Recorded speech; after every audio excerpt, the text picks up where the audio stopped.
If your business isn't what you want it to be, own it. My business wasn't wanted it to be back in 2019 because I never made sales calls. Well, go figure. You don't call anybody, you get no new clients, right? Nobody cares if you can't sell. Go figure out how to sell. So I took sales training. It's awesome. And I figured out I actually really am a great salesperson.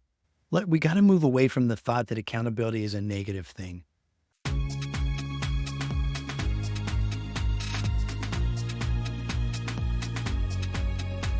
It's time to reinvent.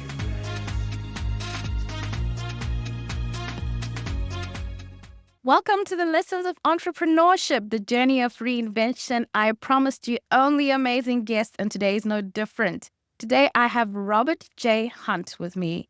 And for all the people who've been struggling with being accountable to themselves, to other people, and moving their lives in the right direction, this is the conversation for you. Please, Robert, let them know who are you and what's your mission. I am married to the most beautiful woman in any room, and I have two wonderful adult children, 33, Lauren, and James, 22. I lead business groups here in the DFW area for the last 11 years. My mission, my focus, my quest is to help people remove the obstacles that keep them from being their best. That's my purpose in life. And I wrote the book, Nobody Cares, in hopes that I could get their attention and help them break free from the lies that keep them as a victim. And so my passion these days, trying to help people see that accountability is a good thing, not a bad thing. I'm here for it, and I think our audience is here for it too. You quickly rushed through what the book is called. Robert is the author of the book, Nobody Cares Until You Do. Beyond the blame, excuses, and doubts that hold you back. Yeah. Cheeky. Needed. I was talking to someone and they said, do you say nobody cares? That seems like a rude thing to say. But we tell you, you don't say it to people, you say it to yourself. Because a lot of times we don't recognize how many times we hold ourselves back from having the life we really want. And it's our fault. We're doing it to ourselves. We're playing the role of a victim, but we're not even aware of it. And we do things that we've done our whole lives, and we're just so comfortable with it because we've done it for so long that we've lost the awareness of where our lives have been stuck as a victim. And that's why we say that when you blame or make excuses or say you can't or you wait and hope, that you're just staying in that victim role and not moving forward, pursuing the life you really want. So you've got to get to that place in your life where you go, okay, nobody cares. Nobody cares if I'm happy in my marriage or unhappy with my job or miserable about my finances unless I do. And when I do, and I care enough to do something about it, I gain the power to change my life. That's it. You have the power to change your life. Wow. Our audience is early entrepreneurs, and I know from the work you've done, which maybe you can speak a little bit about, that you are very familiar with this space and you speak to a lot of CEOs. Help us understand how this is working together. Accountability, taking control of your life, running a business, essentially. For the leaders that I've met over the years that do it really well, that are truly accountable to themselves. And remember, no one can hold anyone else accountable. So I can't hold you accountable. You can't hold me accountable. But we can create a world where we want to be accountable. The leaders who want to be accountable, they're vulnerable, they're transparent, they're honest about their struggles. Then they can get help. If you want to look good, you don't ever tell anyone you have a problem. No one's ever going to help you.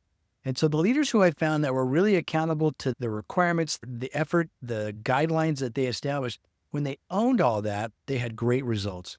The ones who always wanted to look good or to not feel bad about their journey, they ended up self-restricting themselves because they never moved past hurdles that every entrepreneur is going to see. Cash flow, people problems, technology issues, understanding the market changes. Everyone has the same stuff.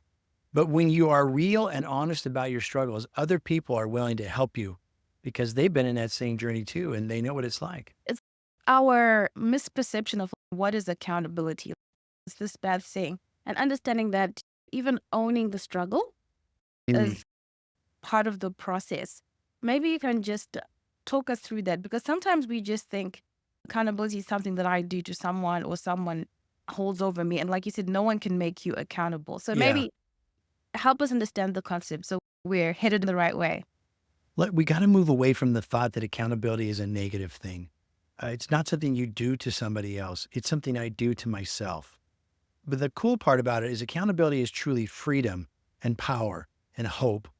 My wife and I experienced this firsthand. In 2019, we owed $90,000 in debt, and it was killing us. That didn't include the houses or the cars. And the stress that it brought to our lives and our business was tremendous. And every year we kept thinking, well, maybe next year things will turn around. How many times business owners say that? Maybe next year. Maybe this employee I have that's really horrible will be better next year somehow. Maybe this client that's really rude and horrible to all of our employees somehow will become nice. It just doesn't happen. And so you keep kicking it down the road thinking that things are going to get better. While you were talking, I was thinking about the idea that you have to own where you are. But at the same time, there's this sort of popular culture of just think positive things. Mm. Like you started by saying, oh, you just think, oh, maybe next year will be better, or it's just going to automatically change, or optimism and positive vibes kind of culture that Right. kind of takes you away from, oh, this accountability thing is a bad thing. So, The core to accountability is the recognition that your actions have consequences. And so if you're a business owner and you know you're supposed to be doing this and this, but because you're the owner, you can get away with not doing it.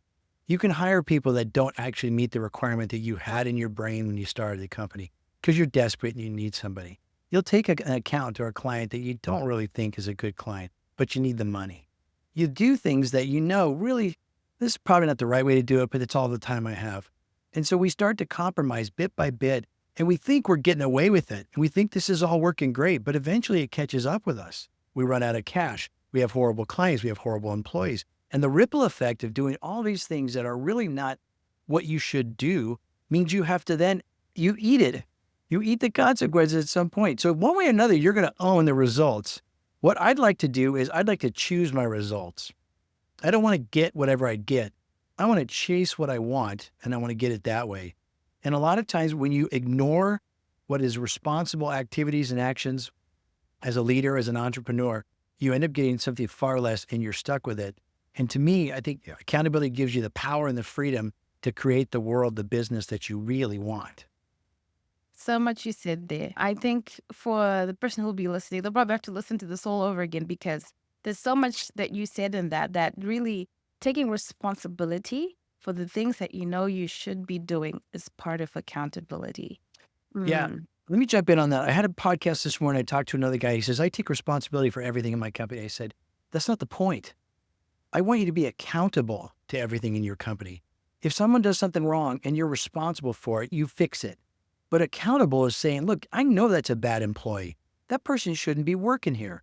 I'm going to proactively fix it. I'm going to create the company that I want. I'm going to do the things that I know make sense. But when I don't do it, I can be responsible, but I've never been accountable. Responsible is doing something, accountable is doing the right thing. And so showing up at work is responsible. Actually caring about the work you do is accountable. And so when you look at these problems as an owner and you say, I'm responsible for everything, that's not what I'm looking for. I want you to create proactively the world, the company, the life that you really want because you own that. So you own the process of going through something and building it and not just that if it blows up in my face, I'll eat it and I'll figure it out. That's responsible. That's just taking whatever crap comes your way and dealing with it. I want you to create a life, a world, a relationship, a health, a faith, everything that you really want, and you choose it and you proactively go get it. And you have the power to do that because you own it and you can do anything you want when you own it. Now, you see, I was thinking, okay, responsibility. I'm glad you highlighted that because I think a lot of people would think, oh, I'm responsible for everything, so I must be accountable. It sounds like you're saying accountability is owning the outcome proactively. That's correct. That's correct. And I think as adults, we pretty much know what it's like to take care of life. I didn't plan responsibly and all of a sudden a bunch of bills came up. I put it on my credit card. I'm responsible, right? But accountable was to not spend the money you didn't have in the first place. If you can see the vision of the world you want and you go chase that, that is creating it through accountability. But if all you do is keep living with whatever junk comes your way, you might be responsible, but you're not living the life you want. And accountability allows you to live the life you want. Isn't that beautiful? When you think about the freedom and power that the word accountability means, it's not a bad thing. It's not punishment. It's freedom. It's joy. It's power. I like that. I like that contrast. I know people say this is adulting. Now, this is more than adulting. This is like you taking ownership for vision, for creation, for the direction in which your life is going. And accountability begins with yourself. I think for people who have teams, we'll get to that. But I'd love to know what led to you writing this book, because I think a lot of people will see themselves as you speak. My journey of running CEO peer groups for the last 11 years has allowed me to see leaders who really owned it and did a great job. And then when I got to that journey of my own life with my beautiful wife, Kathy, and we looked at where we weren't enjoying our life, we weren't living the life we wanted, we applied the principles of accountability in that moment to really turn the page. And so I've seen it through my career, I've seen it in my own life, and I've seen how it makes a huge difference. So my friend Salem Thine and I had been talking about these principles for quite a long time. And he was always challenging me, you should write a book, you should write a book. And I said, no, I'm not gonna write a book, man. So we finally committed to hire a ghostwriter and a publisher and let them do all the work. Great leaders delegate. And we didn't need to have the bragging rights that we wrote this book. We just need to have the book to be written. So we co-authored this book. We created the structure, the outlines, the stories, and someone put all the words in between it. And we're very proud of it. But more importantly is I want to get it in the hands of millions of people who will read this and go, oh, okay, I have a tool now to know when I'm playing a victim, to know how to stop it, and to create a plan that it allows me to have the life I really want. I'm thinking of the person who's sitting thinking, light bulbs have just gone off, hearing you speak about accountability and about me owning the outcome of my life proactively today and various situations in life. How can I approach it? Practical, like I've got the insight. How do I apply the insight? When you become aware of where you're being a victim, and we put a satisfaction assessment in the book, you can go online and do it for free at nobodycaresbook.com. You can take the satisfaction assessment. You don't have to give us your information or anything. We just want to give it to you as a free tool. And when you declare where you're satisfied or not in your personal and your professional life, then you can stop and look at it and go, okay, now why am I not happy with my marriage? Why am I not happy with my sales team? And you could put the answers down and then you can look and see, wait, that's blame. That's excuse. Wait, that's just saying I can't. And when you, after you read the book, you'll see the tools that'll help you see where you make excuses or blame or say you can't or wait and hope.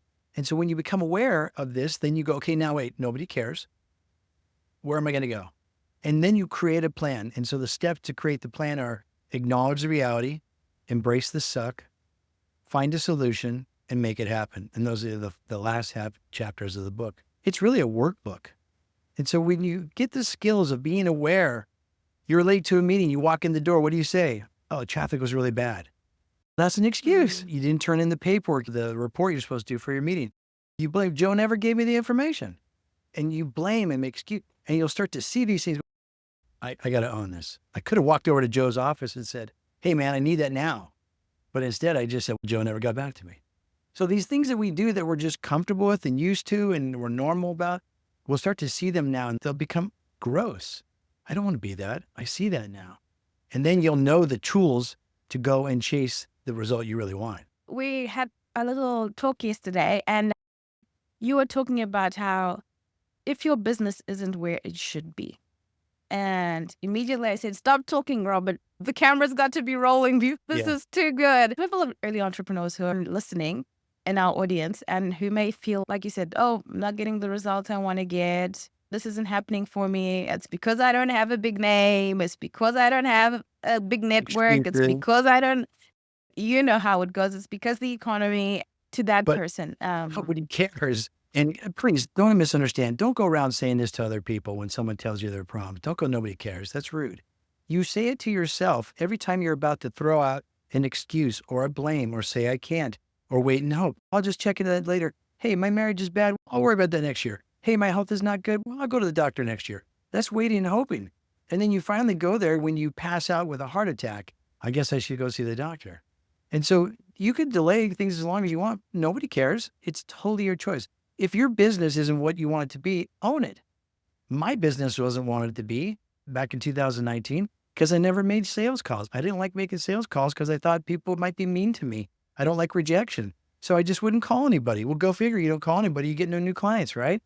And so because I was so scared of it, I said, look, nobody cares if you can't sell. Go figure out how to sell. So I took sales training. I went to Sandler and I learned how to do sales through Sandler. It's awesome. And I figured out I actually really am a great salesperson. I just needed to know the tools and the steps to do it well. So whatever excuse you have as a business owner for why you're not getting the results you want, you've got to own it and you got to be the one who says, I'm going to change it. That's when you have accountability. Thank you for sharing that because I think even your example of sales, a lot of people feel really nervous about the idea of sales and speaking to someone to make an ask. Think about your marriage too. Let's say you don't like your marriage. Maybe your spouse really bothers you. I can't talk to them about that. That'd be awkward. It'd be uncomfortable. Okay, why don't you wait till you're getting divorce papers and then see how awkward that is? Because it's going to be awkward either way. But again, proactively choosing the life you want, I'm going to say, listen, let's go to counseling, which we did. We went to counseling and we talked about all the challenges and frustrations we had that had really been a lot of what drove our spending habits in the past. And if we're going to change something, we got to own it. We got to go talk about it. So you're going to deal with this one way or another. It's going to be a knee-jerk reaction of responsibility to handle what comes your way, or you're going to proactively say, I don't have the kids I want. I don't have the finances I want. What do I need to do? So we live in this house that we rent. We sold our other home. We used that money to pay off our debt and we started over. And we're still in this home 4 years later. And we have one car still. Imagine in America with one car. And so when I have to go somewhere and she has a car, I take an Uber or I don't go. And that's okay because we are committed to rebuilding the money that we sucked out all those years draining our retirement fund and trying to get by. And so we've got work to do, but we're going to live modestly and we're just fine. Every night when I go to bed, the whole world that I need is lying right next to me in my bed. And whether it's a giant house or a tiny house, it's a 6-foot bed and she's right next to me. I have everything I need. And so when I had a big old house with a movie theater upstairs, that woman was in the same bed with me that's in bed with me now. And so my life is good. This is where you create your own destiny. This is where you make the decision of what you want in your life. I love that you look at all the things that are important in life. It's not just radical ownership of like your finances and your business, but radical ownership of the things that matter to you. Your family, your relationships, you mentioned even your children. What can you do? What can you do to improve all those areas of your life? You're living by design. Isn't that what you want? You don't get great results on accident. And what part of your life do you not care about? My dentist used to say, only brush the teeth you want to keep.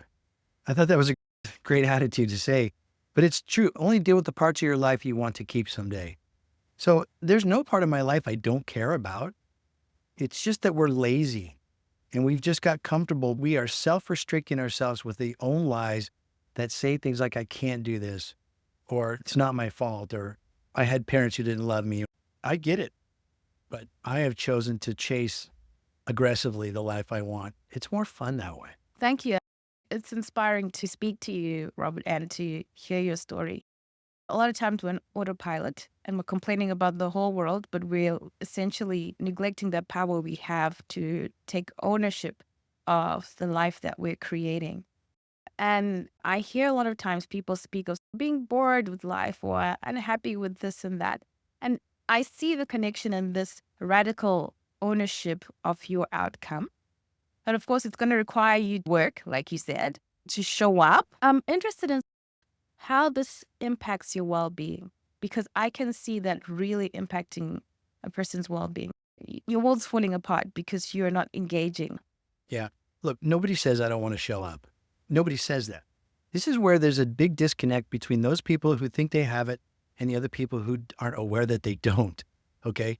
So I'm just like, Priscilla, just show up. Just get it done. And you're like, I am. I'm here every day. And they're responsible, but they're not showing up with accountability. For me, the mental health side of things lately in the last few years has been terrible. It's been getting worse for years and years. In America, little kids going into schools and shooting a bunch of kids. We don't need to take away all the guns. We need to tell these little kids they're loved. And we need to have parents who are spending time with their children to know that they're going through really dark waters and to love and care for them so they don't feel like they're rejected and they have no other hope. We have the opportunity to pour into these children and to raise them to be good citizens. And so as you look at the effort that it takes to do things, you're not going to make it any easier by avoiding it. You're going to make it a lot worse.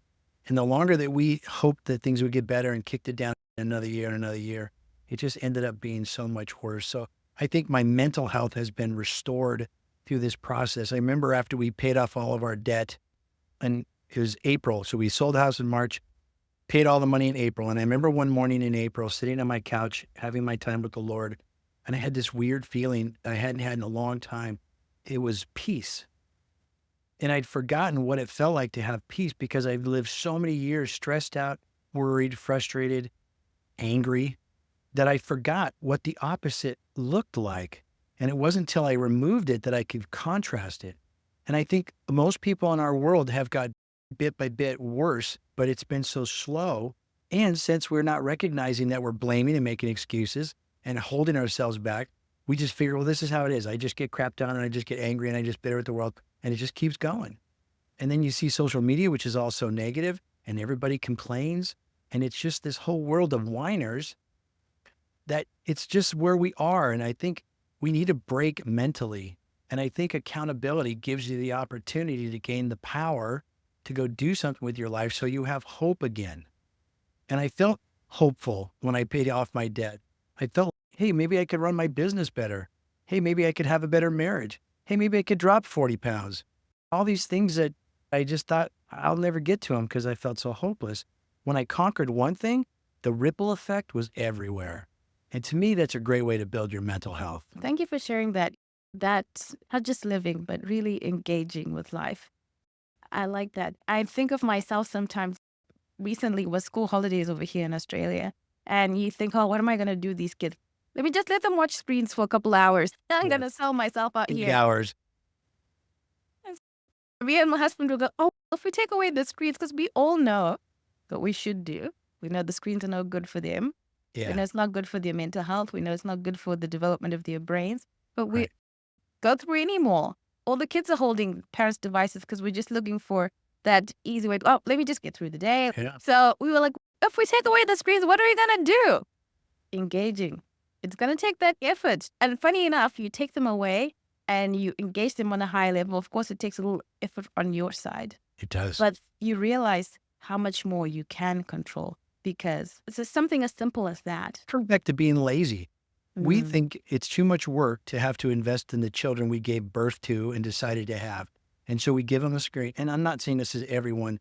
My kid had a phone. My kid has a phone now. But my kid had a phone when he was young. He watched TV. I'm not opposed to digital and influences like that. But if it's not the vision of the life you want and you're giving in because it's effort, that's lazy. And if you really call it lazy, you say I'm lazy. What word would you use? You know what's right to do and you're not doing it. That's lazy. And so I think if you are lazy now, you will pay for it later. And so if you are trying to make life easier for you, think long term. It's like spending all your money now because it's too hard to save. It's too much work to save. It's too much work to have a budget. Let's just spend it as we go and we'll figure it out. And then at some point, you're out of money. And so it is a lot of effort to be diligent with your money. But at some point, you will have to be diligent because there is no money. And then you're like us, where you owe a stupid amount of debt and you're just trying to service it to keep ahead of it. And you'll be stuck. Most Americans spend way more than they earn. The amount of personal debt is ridiculous in this world. And we're just setting ourselves up for more and more stress. How about just not spending money? That's hard. Don't say you can't, say you won't. If you won't, figure out why. And create a vision of the life you really want that's worth changing. Because someday, I don't want my kids to have to feed me and give me a place to live. I want to not be a burden for them. If I'm an old dude and I can't work anymore and I don't have any money, I'm a burden to them. So at the very least, you got to figure that out. I was amazed by the statistic. I'll stop right after this. The IRS says if you take 100 people, one person will retire rich, and then 3 will retire well.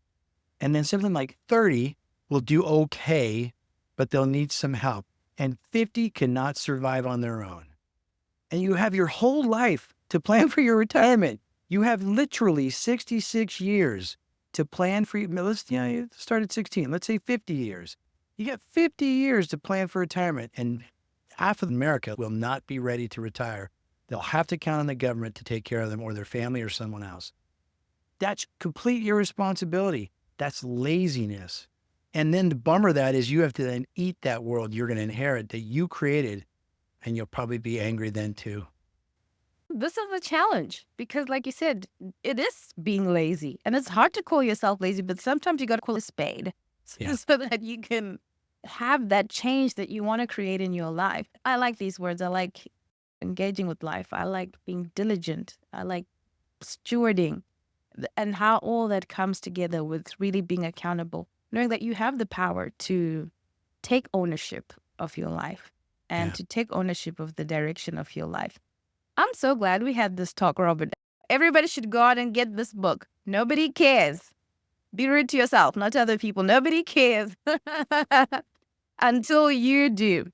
Robert, please, if there's something I should have asked that I didn't ask, or some last words that you'd like to give us. It comes down to the simplest thing. If you're not living the life you want, why? And the real answer is it's you. You have the power to do something about it. When we take accountability for everything in our life, we gain the power to change anything in our life. I've modeled this in my own life. I've watched my clients do it. It works. It's not hard to become aware, but it is hard to own it. But when the vision of where you want to be is out there and you see it, and where the pain of where you are is worse than the pain of what you'll have to go through to get where you want to be, you will change. And so I want people to make changes before their life is miserable, before it's in the toilet and they're trying to get out of it. I want them to see a dream that they once had when they got married, or when they first started their business, or when they graduated college and they thought their career would look like this or that. I want them to go back to that moment and say, I want to have that dream again, and proactively chase the life you really want, because it's there for you. Life is going to be hard. Choose your hard. Choose Yeah. the hard that gives you what you wanted in the end. And for our audience that's of Christian entrepreneurs, when you were talking about how you had that time when you sat down and you felt peace, Mm. you took dominion, you took control. I believe obedience. I'll tell you, that year when the whole world was shutting down, my business doubled. And the next year it doubled again completely. I went from 9 clients in 2019 to 21 in 2020 and 43 in 2021. And God was just saying, look, now that you're not being mad at me for not giving you everything you want like a spoiled child, and now that you're owning your life, I feel like you're responsible enough. Let me give you more.